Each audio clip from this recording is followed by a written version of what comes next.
Hello everyone. Now in this video we'll do one result on the quadratic congruence and also we will solve the quadratic congruences. Okay, so we have the result here, the quadratic congruence x square congruent to a mod p, where p is an odd prime, so that means p is not equal to 2, right? Because 2 is your even prime, so p is an odd prime and p does not divide a. If solvable, so that means if this quadratic congruence is solvable, then it has exactly two solutions modulo p. Now why this condition p does not divide a? So if p divides a, okay, so then we'll get, so if p divide a, so that means we have to take x equal to 0, right? Then only your p can divide a, right? So if we put x equal to 0, so 0 square, that is 0, this is congruent to a mod p. So this implies p divides minus a, so which implies p divides a. So if p divides a, then we have to take x equal to 0, so that means your x equal to 0 will be the solution for your quadratic congruence, and this is your trivial solution, right? Now to avoid this trivial solution, we assume p does not divide a.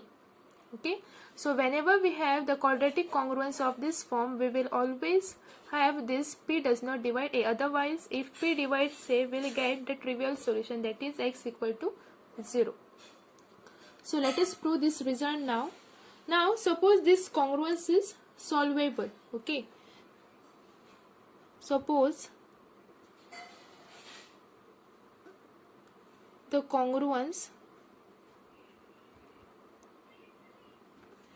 x square congruent to a mod p is solvable and x naught be a solution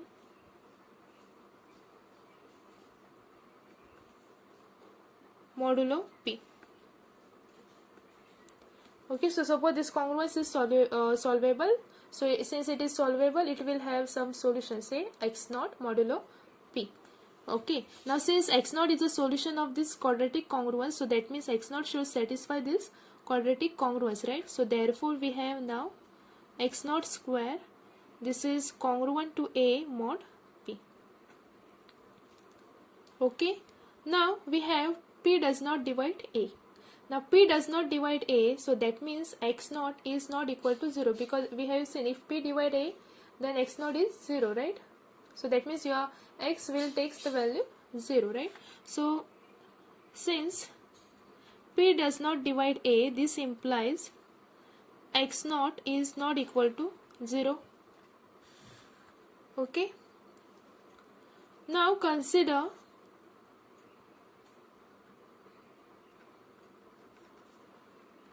p minus x naught square, this is equal to p square minus 2p x naught plus x naught square. Okay, now this p will be congruent to 0 mod p, right? If p is congruent to 0 mod p, then only p will divide p, right? Plus this will also congruent to 0, plus we have x square, x naught square is congruent to a mod p, so this will congruent to a mod p. Okay, so this congruent to a mod p. So thus x naught is a solution implies p minus x naught is also a solution, since your p minus x naught satisfy this quadratic congruence, right?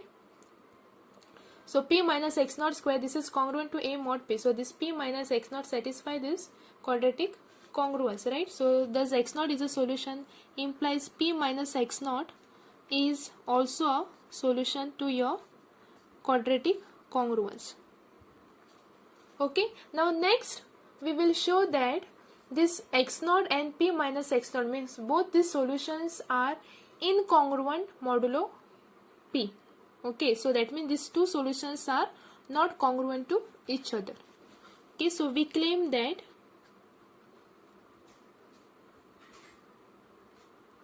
x naught is not congruent to p minus x naught mod p. Okay, now if they are congruent, what will happen? So we'll see that now. Okay, so otherwise, so let, if possible, x naught is congruent to p minus x naught mod p. Okay, so this implies now, take this x naught to your left hand side, so 2x naught, this is congruent to p mod p, right? But this p is congruent to 0 mod p. Okay, as p divides 0, so we have now 2x naught is congruent to 0 mod p, right? So this implies 2x naught, this is congruent to 0 mod p. So this implies now p divide 2x naught. Okay, so this implies p divide 2x naught. Now p divides 2x naught, this implies p divides 2 or p divide x naught.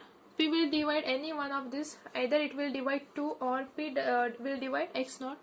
But we know p cannot divide 2, right? No prime number will divide 2, as p is odd prime, because we have considered p is odd prime. Only 2 can divide 2, right? No other prime will divide 2. And we have considered p is odd prime, so that means p cannot be equal to your 2. Okay, so as p is an odd prime. Okay, so therefore p does not divide 2 as p is an odd prime, and p does not divide x naught. Why? As x naught, see what we have, congruence x naught square congruent to a mod p, right? So your x naught can take the values 1 to up to p minus 1. Okay, so p will not divide x naught, as 1 will be less than or equal to x naught, less than or equal to p minus 1. Okay, so when we say a is congruent to b mod 2 or mod 3, in this case your a can take only, so p cannot divide x naught, as your x naught is between 1 and p minus 1, right? So for your congruence x naught square congruent to a mod p, your x naught can take the value 1 to up to p minus 1, right? And so you will get p. So suppose if we are saying p divide x naught, then what we will get is p divides p minus 1. But this is not true, right? Always your this number should be less than this number, right? So this cannot true, and this holds for every x naught here. So I can say p does not divide x naught as 1 less than or equal to x naught less than or equal to p minus 1, and this is your contradiction, right? Because we are saying that p divide 2 x naught, so this should imply either p will divide 2 or p will divide x naught, right? But p cannot divide 2 nor it divide x naught, so this is your contradiction, and we are getting this contradiction because we have assumed that x naught is congruent to p minus x naught mod p. So our assumption is wrong. Okay, so therefore these two solution x naught and p minus x naught, they are incongruent to each other. Okay, so this is the contradiction.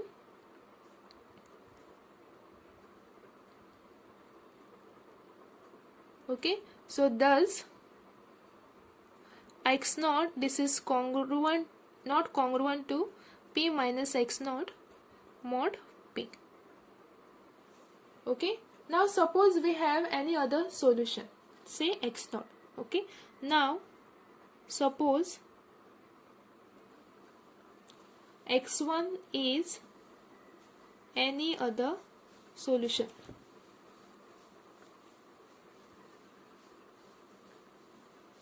Okay, now to show that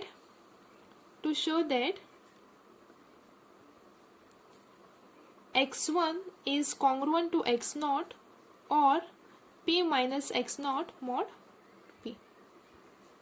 So either your x1 will be congruent to x naught mod p or x1 will be congruent to p minus x naught mod p.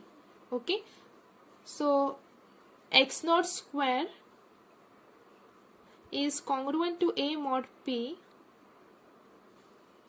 Okay, and x1 square, this is congruent to a mod p. Why we are writing this? Because we are saying that x1 is any other solution. So that means your x1 should satisfy the given quadratic congruence. So I will get x1 square congruent to a mod p. And if we are saying this x naught is congruent to x1 is congruent to x naught, so that means I should get x naught square congruent to a mod p. So this implies now, see here, x naught square congruent to a mod p and x1 square congruent to a mod p. Okay, so this implies now x naught square, this is congruent to x1 square mod p. Okay, so this implies now,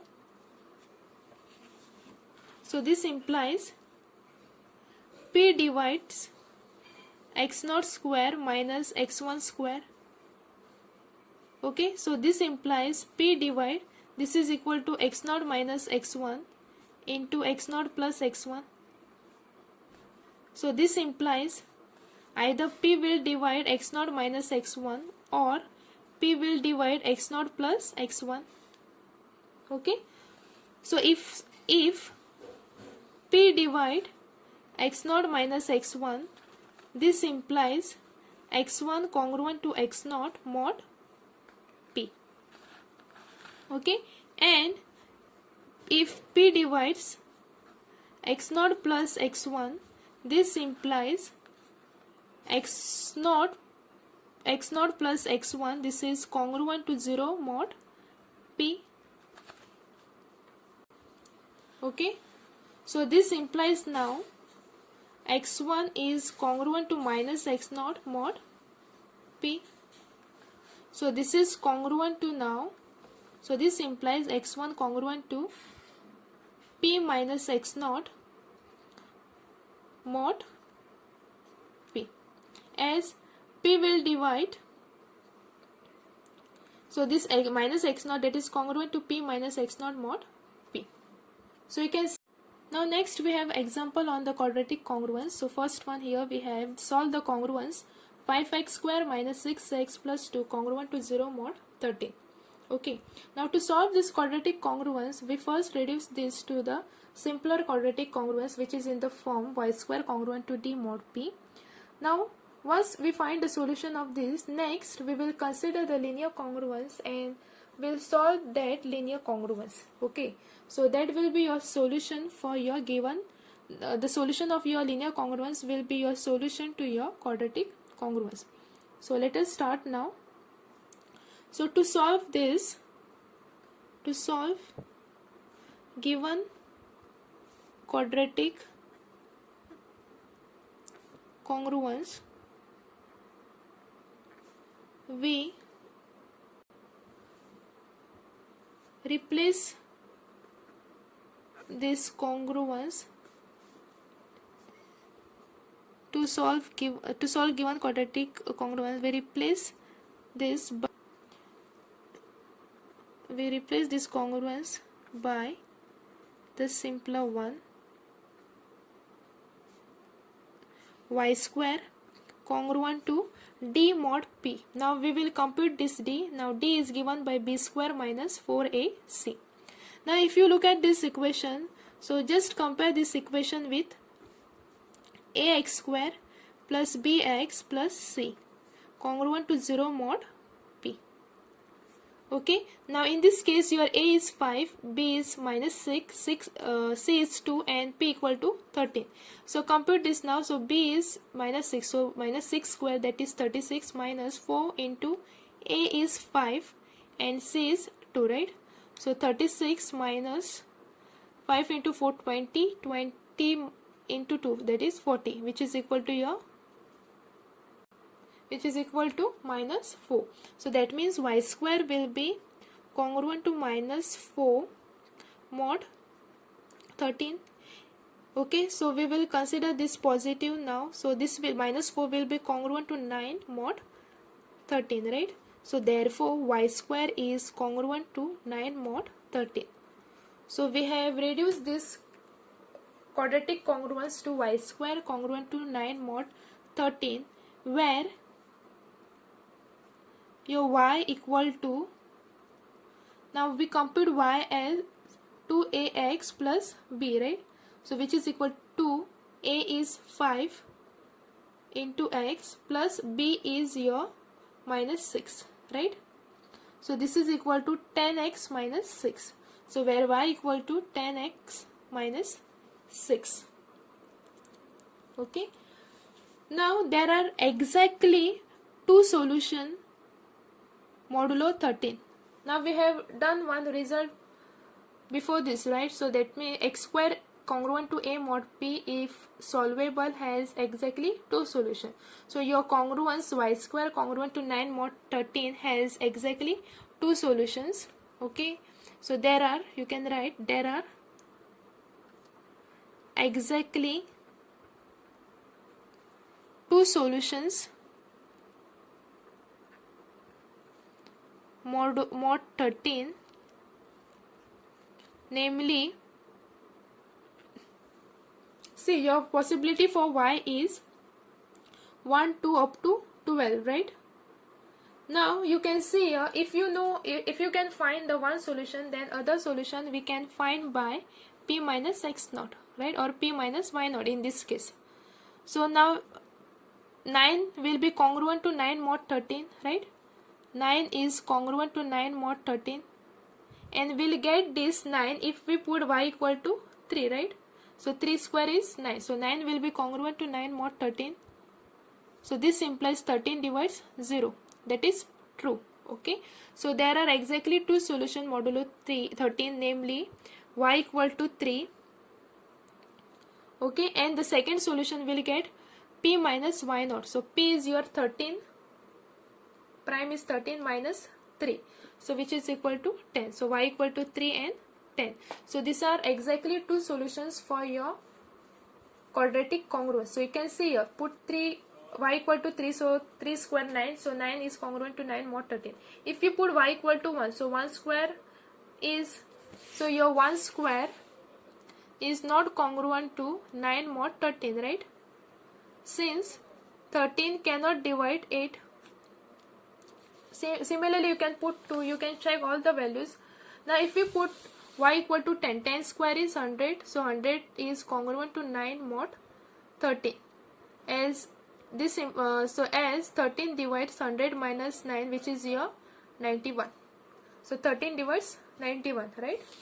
But apart from 3 and 10, if you put any values from 1 to 12 in this, that will be not solution to your quadratic congruence. Okay. Now first case is, so y equal to 10x minus 6. So the solutions are y equal to 3 and 10, right? Now we know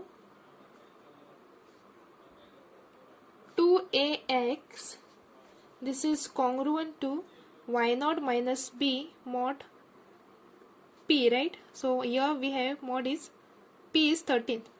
So if we put now the values here a, b and y naught, will get, so for y equal to, so for y equal to 3 will get,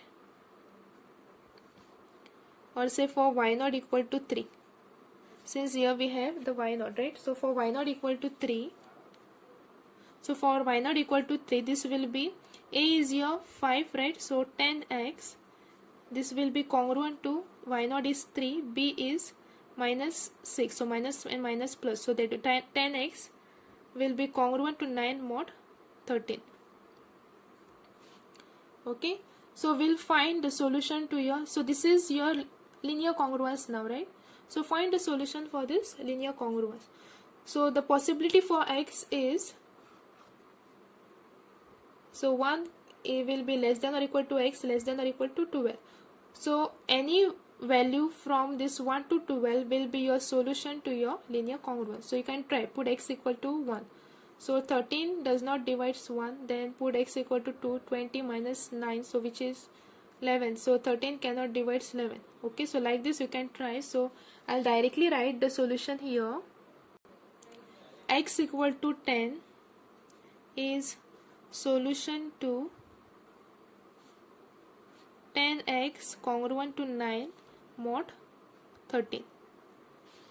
Okay. Now suppose if we have y naught equal to 10. So for y naught equal to 10, what we will get is a is 5, so this will be 10x congruent to y naught is 10 and b is your minus 6. So 10 minus of minus plus 6, right? So that will be 16. So 10x is congruent to 16 mod 13. So again the possibility for x is from 1 to 12. So I'll directly write. So your x equal to 12 is solution to